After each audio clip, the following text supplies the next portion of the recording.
Good evening, everyone. I am Molly Moran. I am the owner of Table Wine in Madison, and I'm excited for this evening. Tonight, we are going to Tuscany, so welcome to Explore Tuscany. If you haven't already joined the chat and you're watching us live, please do.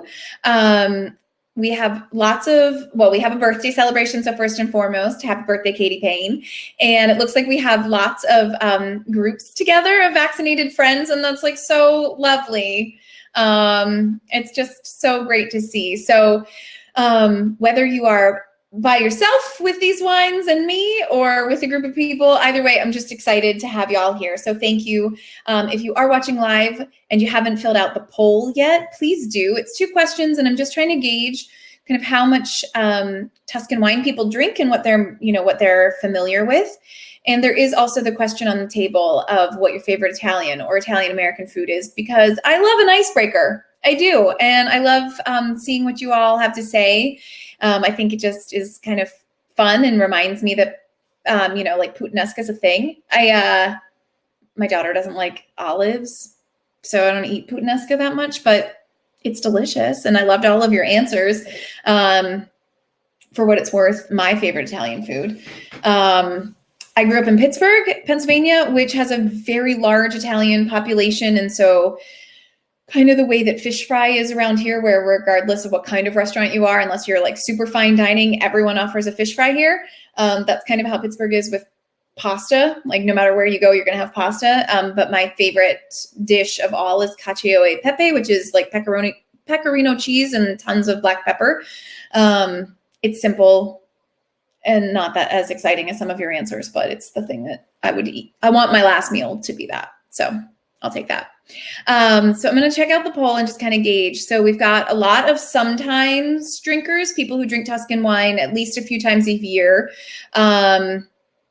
We've got a few frequent people, but no nevers. So that's rare. Usually in this, when I pick a geographical reason, I've got somebody in the crowd who's never had the wines from that place. But I think that does just show you the power of Chianti. And it does look like everybody who's had a Tuscan wine is drinking either Chianti or some sort of other Sangiovese. So that jives.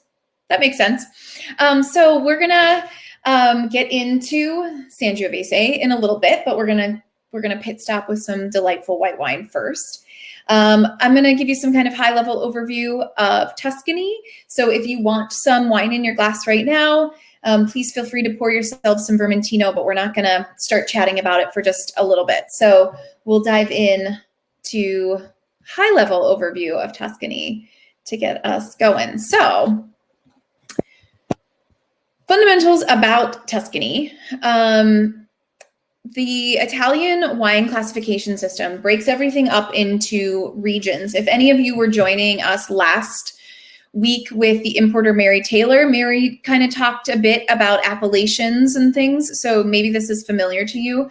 The Italians break everything up into what are called DOCs or DOCGs.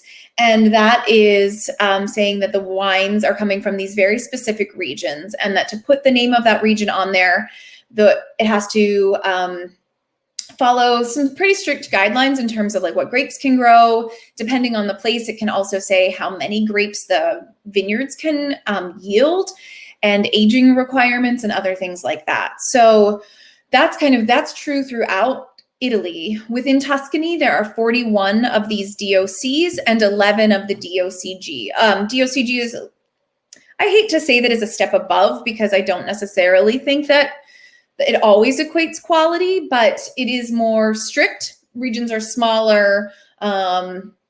The idea being that these places are so specific, and wines that come from these places are just different enough from wines from anywhere else that they kind of are worth being their own little region. So Tuscany has 11 of those DOCGs.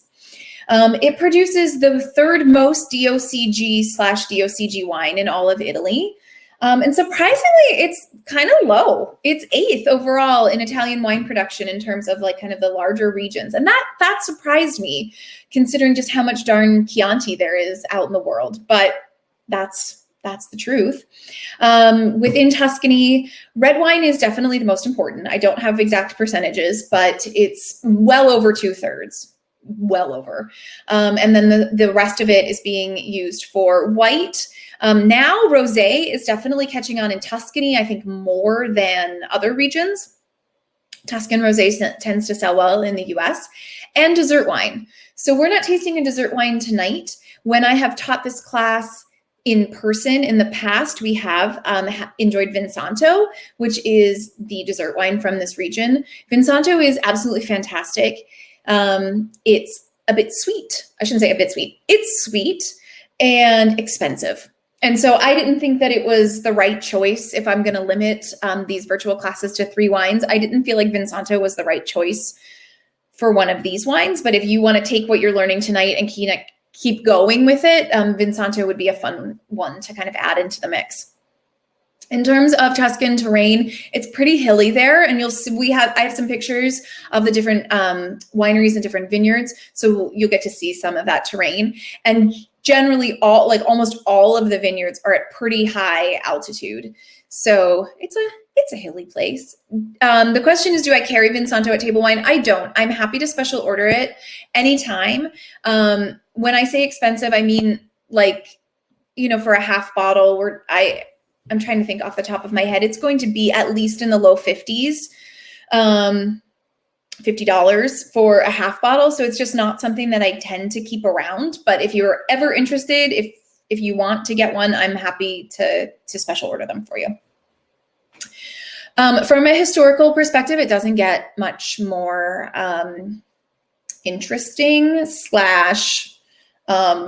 rooted than Tuscany.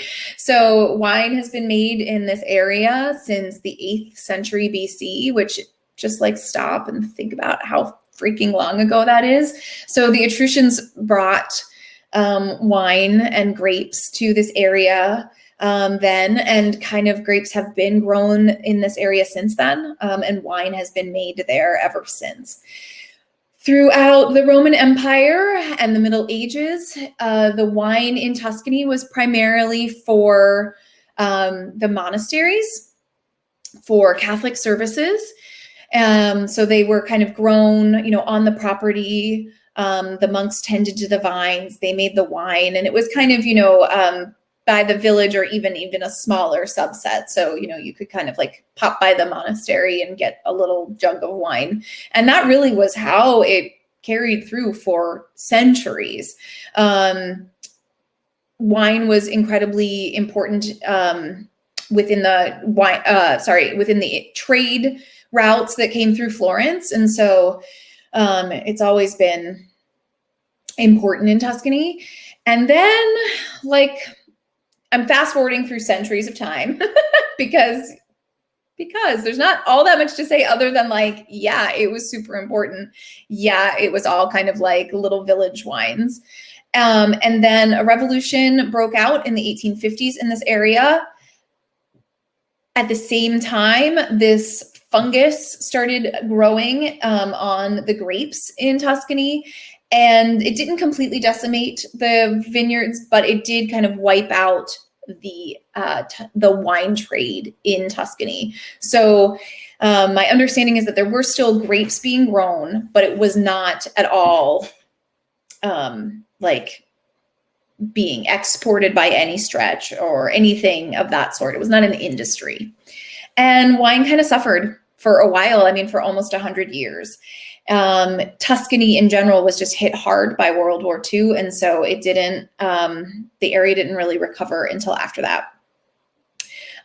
So between late 1940s through the 1960s, not much was happening. There was wine being made, but there wasn't that much happening. And then in the 1960s, the Italian government said hey, we want to start to classify things. We think that wines that are coming from, let's say, Chianti, are worth highlighting more than wines from, just saying Italian red or something of that sort. As soldiers who had been in Italy came back to the US. There was an interest in Italian wine. And that's true of a lot of European countries. When the American soldiers came back to the US, they were like, hey, we spent all of this time drinking over in Europe things that we're not getting here. So there was an interest in export that hadn't been there before that. And the classification system did kind of put the spotlight back on Tuscany. So instead of it just kind of being like, yeah, grapes grow there and it's Sangiovese and it's not that interesting, it started to be like, oh, Chianti is something of note. So it's like whatever, 10,000, or no, not 10,000, but, thousands of years of history all mashed into 5 minutes. Questions about any of that stuff? I know that I just went, oops, sorry. I know that I just went super fast. Here's a map of Tuscany. It has so many regions on it, and I'm happy to bring this back at any point as we're tasting. So, so many words, right? It's like, oh, it's not just Chianti. Isn't just Tuscany Chianti? And you can look and say like, oh my goodness, what are all of these places? But these are just the major wine regions of Tuscany. So because it's so hilly, it's like this hill is this region, and then the next hill over is a different region, and the next hill over is a different region. So it's a great place to go and visit. And the people there, the winemakers that I've met from Tuscany, all firmly believe that their vineyards are so different from everybody else's vineyards, and they're, so special. And I'm not denying that their wines are phenomenal. They are. I'm gonna, some of these are from those very winemakers. Some of the wines we're tasting tonight are from those people. But if you do ever have a chance to go and visit, it's lovely. They want Americans. They love tourism, and I'm talking even pre-pandemic. They loved tourism. So I can only imagine once we're all able to travel there, what the Tuscans will be like. They're an incredibly welcoming people, and they really want to kind of like show off what's best about their land. So again, I know there's like a lot on that map, so I can come back at any time. The varietals that are of note for whites, there aren't a lot. It's Vernaccia, Trebbiano, which is a grape that's kind of grown throughout Italy, and Vermentino, which is the white that we're going to taste tonight. And then with reds, the main star of the show is Sangiovese. There's a world in which I could have called this class just Get to Know Sangiovese, but I wanted to include a white, and I didn't just want to talk about Sangiovese all night. So do know that if you go through tonight and you're like, I don't know that Sangiovese is for me, don't go to Tuscany because that's all you're going to be drinking. So that really is the big one. There are other grapes, other native grapes, and then also some, what you think of as more international varieties like Cab Sauv, Syrah, Merlot. So those are also grown in Tuscany. Questions before we get to Vermentino? Anything that I glossed over too quickly?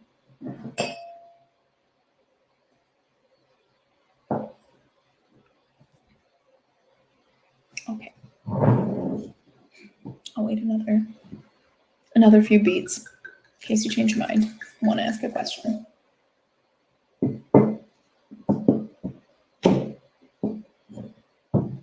Okay. I'm going to really take the silence as silence. So let's do it. So Vermentino, I figured this was going to be new for most people, which I find exciting. That's what oh, hi, Douglas. Hi. No need to apologize. You're joining us right as we're starting the first wine. So we're just pouring ourselves some Vermentino.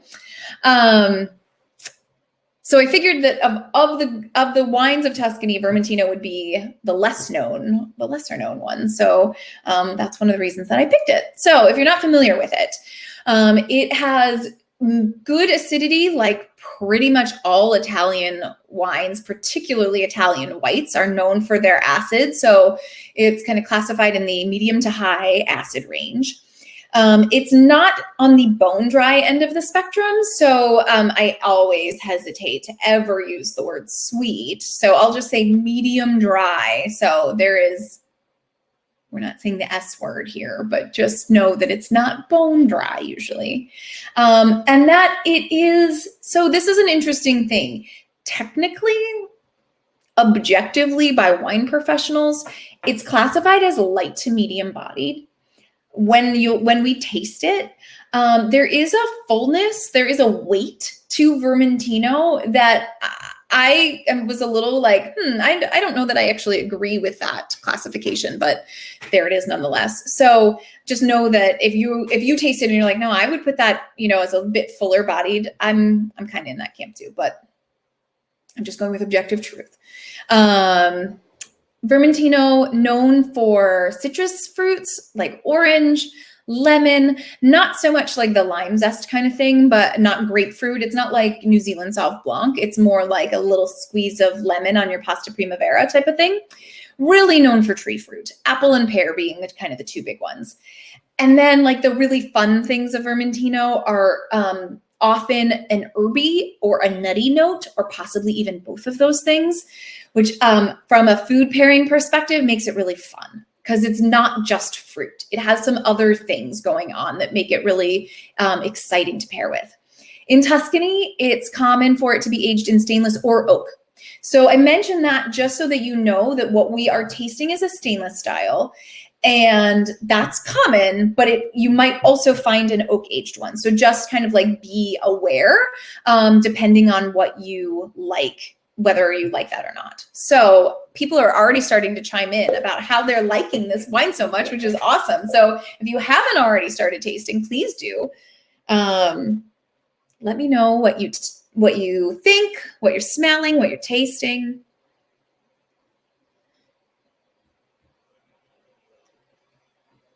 The winemaker and owner, his last name is Lepir, or L-E-P-I-R, I might be saying it wrong, which means rabbit. And so that's why there's a rabbit on all of their labels. And he is a totally, totally lovely man, but he is like, if any of you have ever taken an Italian wine class from me, and I have talked about like, the Italians who think like, well, my Vermentino is nothing like your Vermentino. He's a bit like that, but I do love him. He makes amazing, amazing wine. So, all right. So we're getting great summer wine, new favorite white. You're loving it. That's great.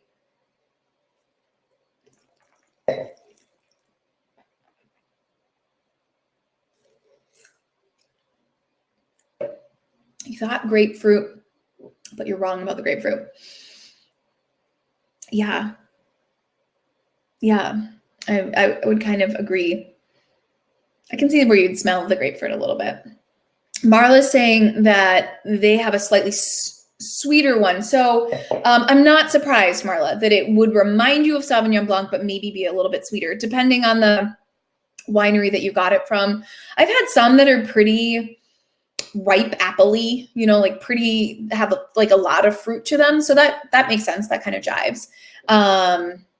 Classic Italian white with acid and minerals, but yeah. And then the herbs, yeah. Anise, herby thing.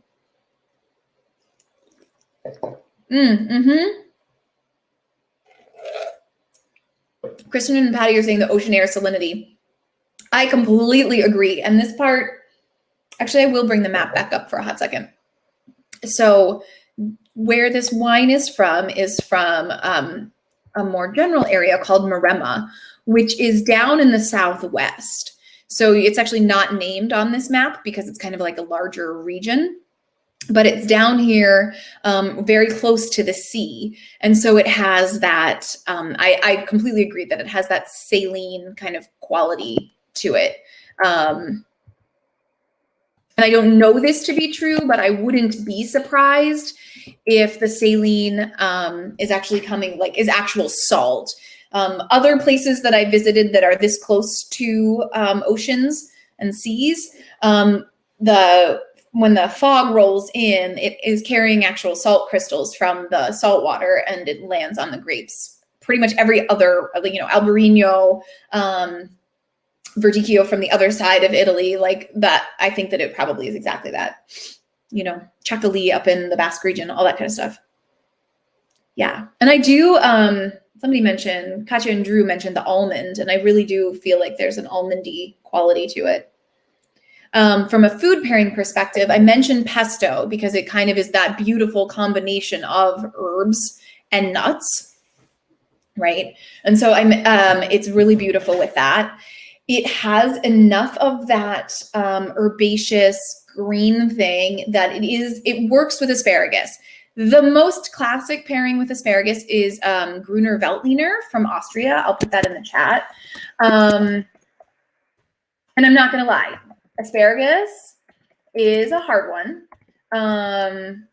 It makes a lot of wine taste bitter, but it's going to be asparagus season here soon. And, if you're anything like me, you just get like so excited about like sugar snap peas and ramps and asparagus and like all the spring veggies come in and, everything green.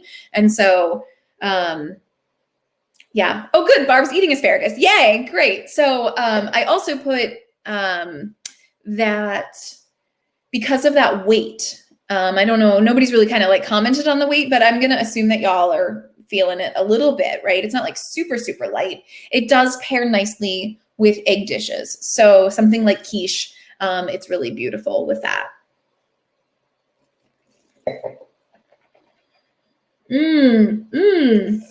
Asparagus with burrata and pistachio pesto.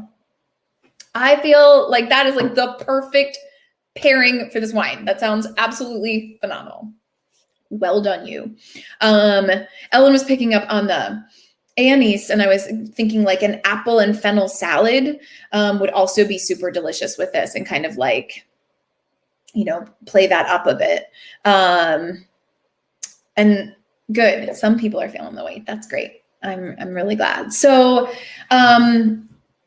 this is the beauty of Vermentino, right? It's kind of familiar. It's got that acid, it's got the acidity and minerals. But it has a little bit more body to it than say like Pinot Grigio or something like that.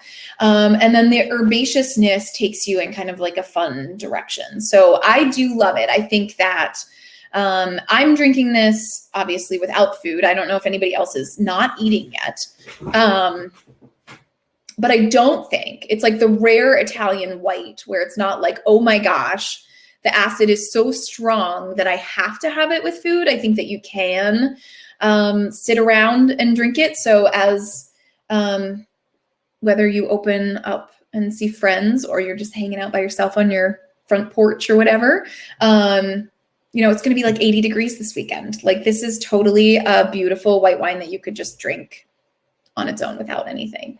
Kristen and Patty had it with a hard goat cheese and pistachios. Yeah, I think like the pistachio thing is really great. I think from like a tasting note standpoint, I agree with like more almondy, but I think like pairing it with nuts and cheese is just like so great. And anything green like this is always good with goat cheese. Just like a match made in heaven.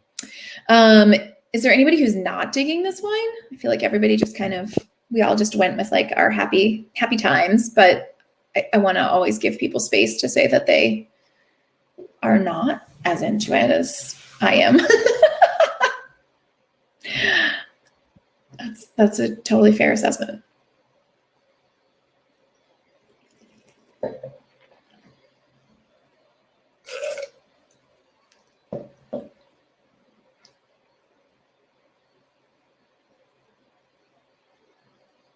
Six thumbs up. Cool. I'll take 6 thumbs up. Great. If you're like, oh, I like that and I want to get it for a friend, or you want to, I don't know, I'm thinking like, remember this wine for X person. I think that the person who likes Italian whites, obviously, right? Somebody who likes Pinot Grigio would like it. I do think that you could get it for a Sauv Blanc person. I've had other Vermentinos that I would say would be better for a Chardonnay person. I don't necessarily think that this one is that. Because it is stainless, it is a little bit crisper, and I'm not sure that a Chard person would love it. But, even somebody like who likes French whites, I like Loire Valley whites or something like that.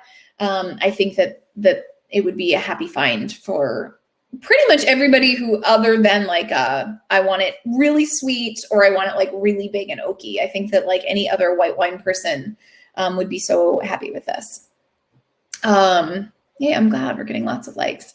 The question is, do you find much Vermentino outside of Tuscany? You do, kind of sprinkled throughout Italy. You do here's an interesting fact. In France, it's called roll, I believe is how you say it. I'll put that in the chat. It does not have an accent, so it's not going to be anything. It's R-O-L-L-E. And it's used in Côte de Provence rosé often, like pretty darn often, to give some acidity to Côte de Provence. And then there's this like little rash of, that sounds bad, rash. There's a little outcropping of Italian varietals in both California and Australia.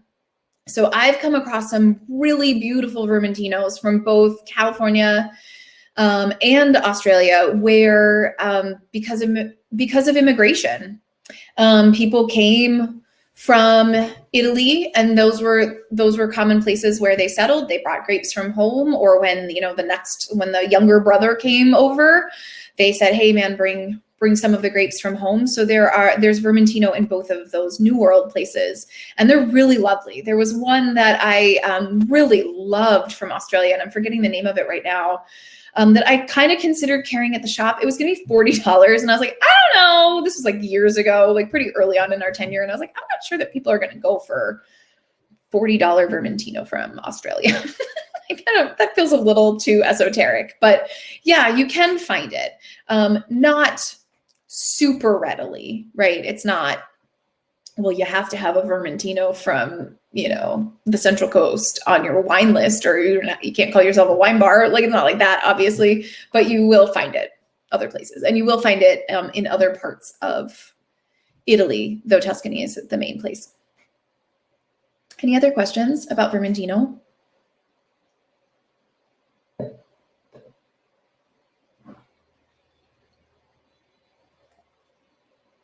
The other white grapes that I mentioned at the beginning that are also grown in Tuscany, Vernaccia is a big one, and Trebbiano, have pretty similar qualities. So if you like this, you can also explore the other whites of Tuscany. Again, not super easy to find.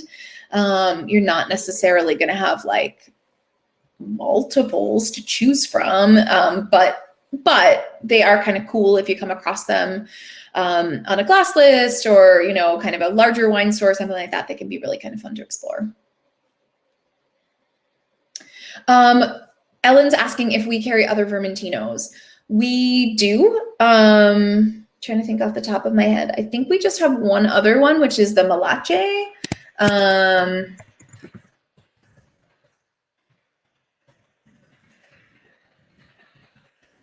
That's the only other one that is 100% Vermentino that we carry.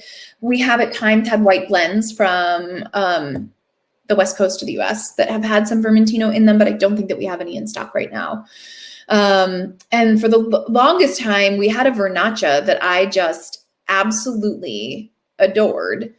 And unfortunately, it hasn't been available since like early in the pandemic from a shipping perspective. And I don't know what happened necessarily at the winery, but I would love to get a Vernaccia back because I do adore it too. I love that you've had a bottle of wine. It's a party. It's super fun. And it's just so delicious, right? It's like, and it's so smartly, like, not that I necessarily think it's like the packaging is going to like jump out and make you grab it off the shelf, but it's like so smartly packaged in terms of like, yep, that just looks like a porch wine. Like that just looks like summertime, right? It's just like clean and pretty and ready to go. So, okay. If there aren't any other questions, I'm going to roll on to our big friend, our Sangiovese, but please drop it in the chat if you do have any questions. So I'm going to talk about Sangiovese generally, and then we're going to talk about the two more specific places that I picked wines from for tonight. So if you, it looks like most people who answered the poll questions it is Chianti or some other Sangiovese, so it feels like most of you are familiar with this grape, but just so that you have all the info. Sangiovese has, like I said, like all Italian wines, medium to medium high acidity, medium to high tannin. And that I think is a little surprising. Carol, if you're ready to move on, you're going to move on to the Morris Farms, the Morellino can't speak, Scansano. I was a little surprised when I first really started to learn about wine, because in my head, Chianti was like cheap in the straw jug and there are no tannins to speak of, but real Sangiovese, well-made Sangiovese does actually have quite a bit of tannin. And then medium full body. One of the things that's interesting about Sangiovese is that it is decently light in color, and can be pretty translucent. And so people kind of in their minds, have it equated with lighter bodied, but that's not actually true. In the grand scheme of all Sangiovese, it's known for black and red fruit. Cherry is really like the instant tasting note, like, it tastes like sour cherry. It might be Sangiovese. Herbs and earth, whether that's like digging in your garden earth or minerals, kind of like all of that stuff gets lumped into the category of earth in that case. There are really so many important regions within Tuscany that grow Sangiovese and that are known for Sangiovese. So Chianti is kind of the bigger region, and then it has a number of DOCs and DOCGs in it. So I'm not on any wine, guys. You guys are asking which wine. I'm not on any wine yet. Well, I'm just talking about Sangiovese. If you want to open a wine, if you desperately need something in your glass, this is where you'll go, but we're not there yet. So the most famous region within Chianti is Chianti Classico. But then there are others, as we're going to taste later. Then there's the big one, which I would say, like, when I say big, I mean like it's the equivalent importance as Barolo is to Piedmont, which is Brunello. And then kind of the other one would be Vino Nobile di Montepulciano.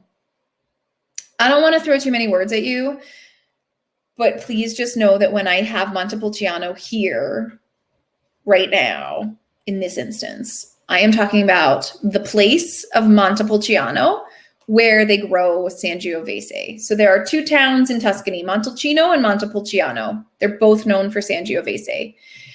There's a grape called Montepulciano. It is grown in Abruzzo. It's a completely different region. It's a completely different grape. It tastes nothing like this. So sometimes folks say like, I know, I like Montepulciano.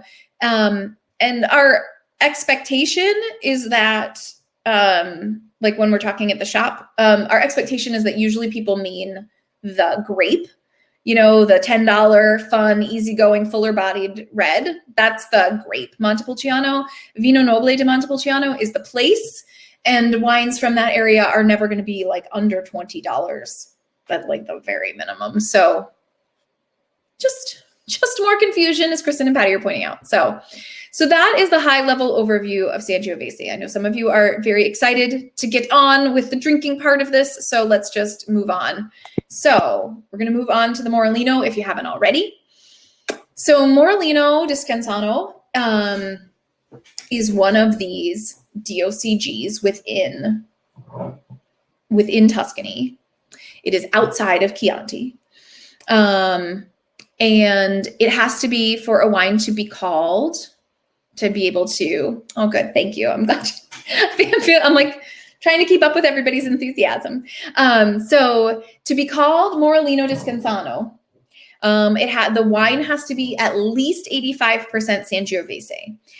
There are a few varietals that are allowed in Chianti. I didn't list them because I didn't know how many different Italian words you wanted thrown at you. So let's just say that there are a handful of other grapes that are allowed. So we'll just stop there. Wines from this region are known for riper fruit. So it's further south than a lot of the Chianti regions, and it's not quite as high altitude as Montalcino or Montepulciano. So the grapes are it's a little bit warmer there, a little sunnier there. And so the grapes are a little bit riper. So you'll even get like purple, almost blue fruit. So plums and boysenberries and things like that will start to make an appearance. If the wine is aged in oak, you will notice some aging notes, not necessarily that they don't have to be aged in oak. So you might not get that. So don't like expect necessarily all of that. And I actually call that out because it's very uncommon for a DOCG in Italy to not have a requirement for aging, but Morellino doesn't. So the grapes, in this case, we're drinking a 2018, but they could, in theory, have harvested the 2020 grapes and be labeling and pushing out 2021. There's no requirement on aging, which is a bit odd. I think of this wine as like just perfect pizza pasta wine. It is 90% Sangiovese, and then the remaining 10% is Merlot and Syrah. So they're going for kind of a riper style. They're using those two international varieties to, you can see the Syrah color, right? It gives it like that lovely purple opaqueness, and just like kind of riper fruit. So if you haven't already, start drinking and tell me what you think.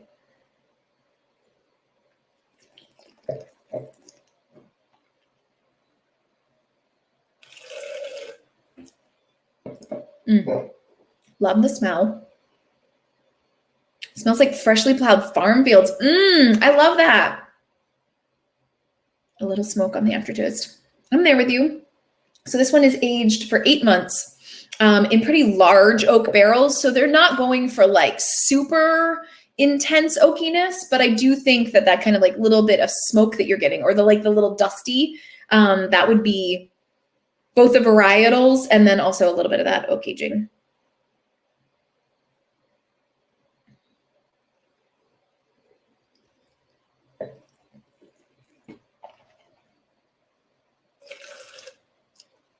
So last year, I'm going to show you, I'm going to share a picture of the vineyard. Here's Morris Farms there for you with the beloved Tuscan cypress trees in the background there. Last year, we were going to have the winemaker from Morris Farms at the shop in April of last year. And I was really excited to have him there and to share his wines with everybody. And I really love his wines. And obviously that did not happen. So I felt all that much more compelled to make sure that I included one of his wines when we are actually talking about Tuscany.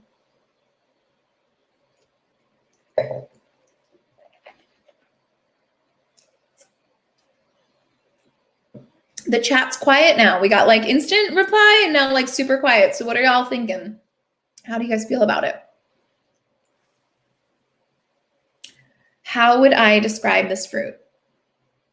I would describe this fruit as pretty solidly like black fruit with a little bit of red fruit, from just like trying to think of it, first trying to go with like the larger bucket and then trying to narrow it down a little bit.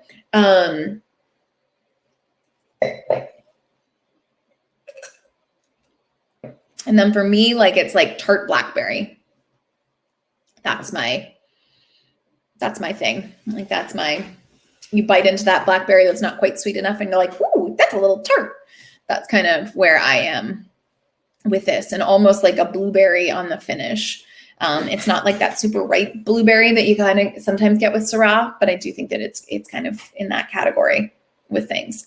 Earthiness that you can't name. Some dusty is ringing true with people, and I think that makes sense. Barns that have hay bales in them. Yeah. Yeah. There's definitely like okay.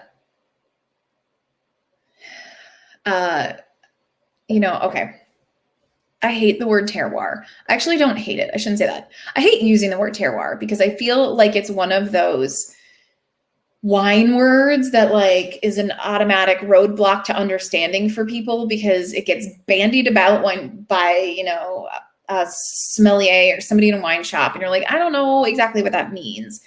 The gist of terroir is that all of the parts of the area that the grape is grown in go into how the wine tastes. So the air, the soil, all of it, the terrain, the sunlight, all of it. And I do feel like there's something that's just like innately like, this smells Italian, which like, again, I know that's not a helpful thing, but I'm like, yeah, that smells like Italy. Yep. That smells like an Italian red. You can kind of like sniff it and be like, yeah, you know, like if I were doing a blind tasting and I would not necessarily be like, oh yeah, I know that it's Sangiovese and with some Merlot and Syrah in it. But I feel like I would smell it and be like, well, that's gotta be Italian. Douglas is saying that he has trouble describing the differences between Sangiovese from Chianti and other regions of Italy. It can be challenging, and it can be challenging to learn within Chianti, right? I mean, within Chianti, you have a bunch of different variants. As I was saying earlier, like, you know, it's a very hilly place, and each hill does kind of have its own little mesoclimate. And so it can be hard because there is a decent amount of variance. So it feels like everybody's kind of like, I'm not entirely sure. Ellen loves it. That's great. Heather's asking, how would I describe the mouthfeel? I would say that it's pretty full-bodied. So Merlot and Syrah both lean. I mean, Syrah is like full-bodied, and Merlot leans towards full. So with all three of those in the mix, I think that you definitely have a full-bodied wine with some really pretty significant tannin.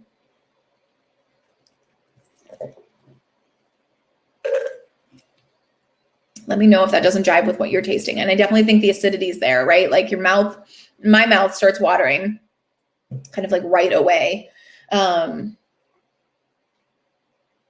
If anybody's being quiet because they're like, I don't know about this, I'm not 100%. Two things that I will say about that. One, the Italians make their wine with food in mind. While I said, hey, hang out and drink your Vermentino on your porch with a book and don't worry about it and whatevs, that's true. But the Italians are going to be having food with their wine pretty much all the time. So if you're like, I'm not sure, that acidity is a little too much, or like there's this earthy quality that's like, I'm not entirely sure I love it. A wine like this, if you eat meat, it really is ideal with meat. If you don't eat meat, but you do eat dairy, it's going to be great with cheese. If both of those things are off the table, get some umami something going on for your meal, mushrooms or something of that sort. And you'll really see it kind of come alive. So then the acidity kind of makes more sense. The earthiness kind of makes more sense. And it all kind of goes together, because to them, you're not going to sit down and drink a glass of Morellino Descansano by itself. One of the reasons that I wanted to include this wine is that Morellino is kind of an up and coming area. So it was definitely lesser known. I mean, it is definitely lesser known, but it is up and coming, that I think you're going to start to see more wines from this region, because they're definitely more affordable, right? They're DOCG wines that are not, off the charts in price. And they're really kind of starting to find their groove, starting to find their trademark characteristics there. So I think you'll see more wines from this area. So I really wanted to kind of like get it on people's radar. Kristen and Patty are asking, because the bottle just says dry red wine, is there any way to know that you're getting a primarily Sangiovese wine? So if you can remember, and I know it's hard, right? Because like there are just so many damn Italian words. But if you can remember, if you see Morellino Descansano on the label or on the wine list or whatever, it has to be 85% Sangiovese. It cannot put that name on it. It cannot put that region on the label if it's not going to be almost all Sangio. If it says Morellino Descansano Reserva, the only difference is that has an aging requirement. So that's going to have been aged for at least 2 years. That's the only difference, but it still has to be 85% Sangiovese. So you will know when you see those words, think of these words just like Chianti, right? That like, it's just the place name and that the grape there is Sangiovese. Does that help? Are there any other questions about the Morellino? And I also would say, the other thing I was going to say, there are two reasons. There are two things to keep in mind about this wine if you don't love it right away. One, food. Two, this is a time where decanting, aerating, just letting it kind of breathe and hang out a little bit might bring everything into harmony a little bit more. Some people already are finding it balanced. Some people are already super happy with the way it's tasting, and that's awesome. But you, if you're not in that category, you might find that as the tannins kind of soften as they're exposed to more oxygen, that you like it a bit more. So heads up, you might like it a lot more in a half an hour. So, all right. When I was putting together this lineup, obviously you can't talk about Chianti and not, or I'm sorry, you can't talk about Tuscany. See, I couldn't even do it there. I couldn't even get that sentence out. You can't talk about Tuscany and not talk about Chianti. That said, I wanted to introduce you to something interesting. I didn't think that it made sense to just do a Chianti. Again, if we're going to only have 3 wines, I didn't want it to just be Chianti. I considered it Chianti Classico, but I also have loved this wine for a while. And I haven't had it at the shop before. And I've been like, that's a great wine to really show a different region in Chianti, a different place. So let's do it. So this is from a region called Chianti Colli Senesi. And in this specific DOCG, wines have to be at least 70% Sangiovese. So that's not that much when you stop and think about it, right? Like, I mean, it's going to be the primary grape, but that's a lot of wiggle room. Like 30% of other things can make a really huge difference. In this region specifically, they allowed white grapes to be blended in just until a few years ago. So this is now, we're at 2017. I don't know that you'd see many 2015 Colli Senesis hanging out, but if you did, there might be some white blended in. No other region within Chianti allowed white for a long time, for decades. But this would be the one that was allowed. This wine does not. This wine is primarily Sangiovese. It's 80% Sangiovese, and then it's like everything else that's allowed. So the 2 Italian varietals and Merlot. So you got a lot. You got a lot of different things going on. So Colli Senesi, fun things to know about it. They don't tend to go heavy on oak aging. They are really finding their footing. They're trying to come up with like, what is Colli Senesi? And Colli Senesi is fresh. They're going for fresh Sangiovese and spice. Like that's their jam. Like that's what they want to be known for. This region overlaps with Montalcino and Montepulciano. So I like to think of it as like getting to drink wines from that area without having to pay Brunello prices. So that's another reason that I wanted to introduce you to it, because it felt like super table wine to be like, oh, let's just, go down like an elevation slightly lower. It's all the hills that surround the town of Siena. And I was like, let's just go there instead of, doing Brunello. If we were in person, I would pour you Brunello, I promise.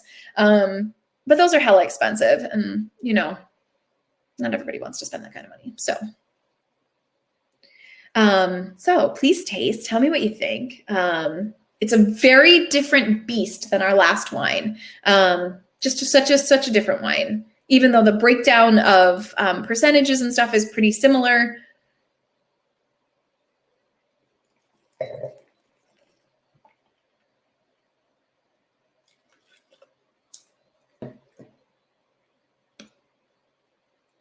If anyone's wondering what tannins are, If anyone's been like, she said that word tannin and I'm not sure what that is, I hope that you do now, right?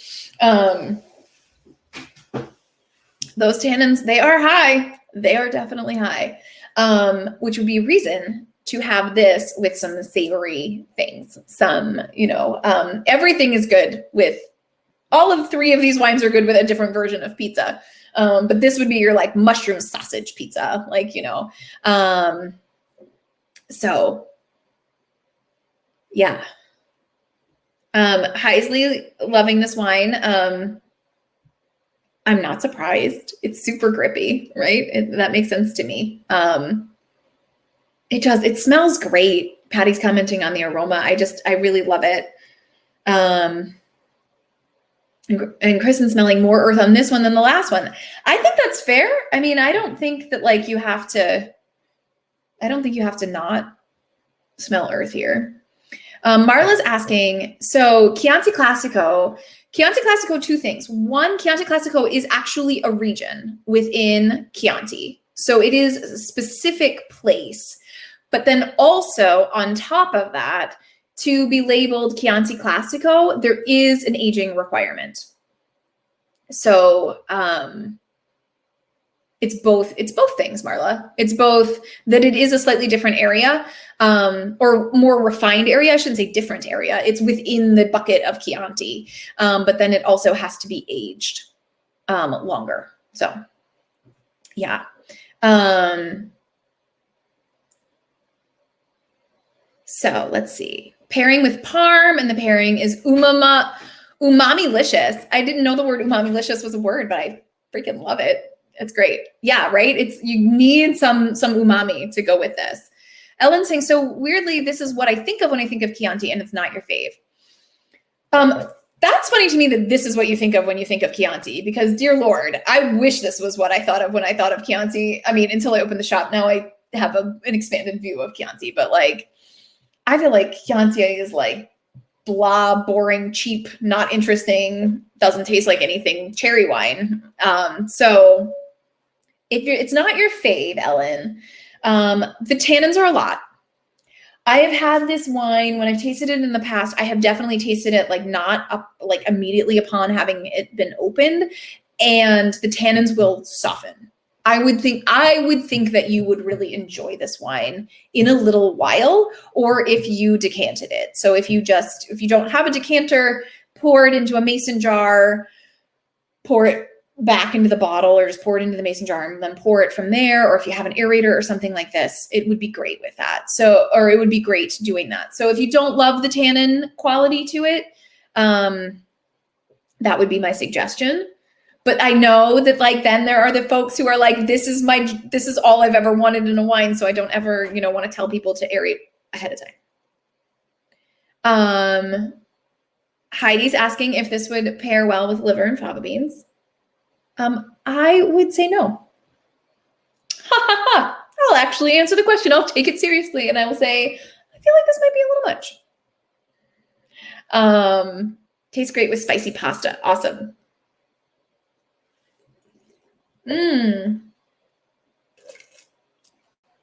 Pork tenderloin and cherry sauce. This is like what was made for it. That sounds great. And then this is Villa Santa Ana. So I just wanted y'all to see it. They on their website, they refer to themselves as a woman winery. It's owned by the mom and then her two adult daughters. And when I say adult, I mean, they're like from the pictures, at least they look like they're like probably in their late 50s or early 60s. So we're not talking about like, like they just recently turned 25. They run the winery. So it's three awesome ladies making really delicious wine. Sunday family dinner. That sounds great. Yeah, that sounds really great. And I think it will hold up. Again, if you're on camp, I'm not so sure about this one, or those tannins are a lot. By Sunday, it will definitely be chill. It's not going to taste like this. I do think, just to kind of comment on it, I mentioned earlier with Sangiovese that like the tasting note is often cherry. And I think that with the Morellino, that was a little hidden. I think that you get more I think you get other fruits more prominently. And I think with this wine, this is a more classic, clearer cut Sangiovese. You know, I feel like the Morellino is a little like, it is earthy, but I do think that there's a little more like New World appeal to the Morellino. And this is old world. Like, this is it, right? This is like rustic and a little spicy and like,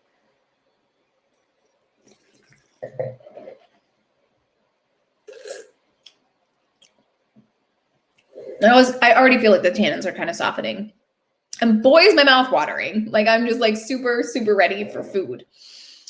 What do I think the predominant spice is? My tasting note when I've tasted this has been cinnamon bark. That's kind of been like in every vintage that I've ever tasted, that's kind of been my through line. I don't feel like tonight that's where I'm getting. I feel like tonight I'm getting more of that kind of like generic spice, which is actually acidity. But that is what's hitting me tonight. So usually, or like I think if you saw on your invoice or your receipt, it would probably say cinnamon bark, I think is what I even put on the tasting notes there. But that's always like in my head with this wine. There's something very like, not quite red hot, but when I say cinnamon bark, I mean like real, like I bit into the stick of cinnamon. Is the Chianti close to a Syrah? I would not say so, Barb. So Syrah is not usually known for this obvious of tannin. While some Syrahs can go there, they are known for, Syrah's kind of a different beast. It's it's full-bodied, lower tannin, kind of like in that medium range, lower acidity for sure, and definitely more black fruit. So way more like black plum, black cherry, blackberry, none of this sour red cherry business that I'm getting off of this wine. Patty's saying super smooth. That is surprising to me. I feel like the tannins are keeping it from falling into smooth category, but if that's how it tastes to you, that's great. So, you know, I take super smooth to be a compliment, and I'll take that as you like this wine. So we'll go there. Guys, somehow an hour's gone by, and I don't really know how that's possible. It feels like we are just kind of like scratching at the surface of Tuscany. Are there questions, lingering thoughts? How were the two Sangios side by side? I purposely picked like really different ones, different from each other, and definitely a little bit different from your $10 Costco Chianti, because I wanted to kind of to show you some just variances. And Douglas said way earlier on, like, that it can be challenging to describe. And I think, you know, like it really can be, because you have to start to like really start to know the places. You know, Ellen, maybe you're like, hey, I just don't like Chianti Colli Sinisi. Like, if this is the style that they're going for, because like this is one of the better ones I've ever had, maybe that's just not my place. Maybe I like Chianti Classico. Maybe I like the $10 Chianti. Good. Okay. Katie liked it. We both like the Morris Farms better. Cool. And you love the Morellino. That's great, right? Like, that's awesome. And I do think that they are so different that it's just kind of like great to get to taste them together and be like, whoa, how is it possible that these two wines that are made pretty similarly, pretty similar blends, and really in the grand scheme of things, not that far apart from each other, in terms of geography, like, whoa, they're so different. Yeah. Ooh, all caps Chianti. Yay. Patty's asking black pepper for sure. What makes it fresh?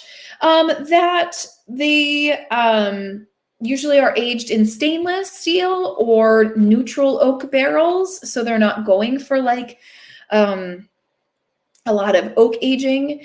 They want the acidity high. So they'll pick the grapes maybe a little bit early, so that the grapes have like a lot of acidity. And that's kind of what in wine speak means fresh. That kind of just like, ooh, you know, it's lively, that kind of thing. We mostly are 1-3-2, but also have a couple 3-2-1s. Well, that's great. Bye, Douglas. Thanks for joining us. Great. 1-2-3. Boom, boom, boom. 1, 2, 3. That's great. Oh, great. Yay. 2, 1, 3. So funny. Oh my God. I love it. I love it.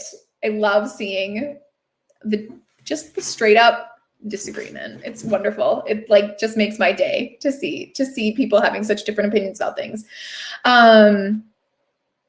Before we go, it's going to be a couple weeks until wine class again. If you're into politics, my husband is hosting Elizabeth Warren next Thursday. So if you're free on Thursday nights, as I assume you are, because you're here right now, and you are interested in that kind of thing, the Wisconsin Book Festival will be hosting Elizabeth Warren. So that's pretty cool. I get to say hi to her on a Zoom call, and I'm pretty psyched about that. And then the next classes that I have are oak aging, and then Loire Valley whites. Oak aging, I'm going to say, has not that many people signed up. And I really want you to take it.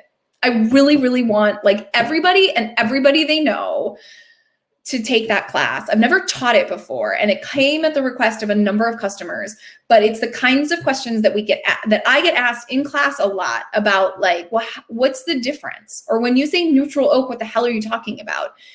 It's not going to be super nerdy. It's called Dig into Oak Aging. It's not going to be super nerdy. It's me. I'm going to try to make it as accessible as possible, but that way that it will answer some of those questions. So I really do encourage you to take that class. If you think that you hate all oak aged wines, frankly, I don't believe you. Because everybody likes something that's aged in oak. It's not going to be just Chardonnay, y'all. No, it's not all. See, Carol said, is it all Chards? No, it's not going to be all Chardonnay. I don't even know. I might not even, I haven't decided the lineup. Let's just say that. I might not even have a Chardonnay. We'll see what I end up picking. So there's that. Okay, now it's time. Yeah, Erin, you can come. It'll be great. It will not all be oaky popcorn Chardonnay. I promise y'all. I like you all far too much for that. Okay. Thank you all for the trip to Tuscany. I really appreciate it. I'm glad that we had such a wide variety of likes and dislikes this evening.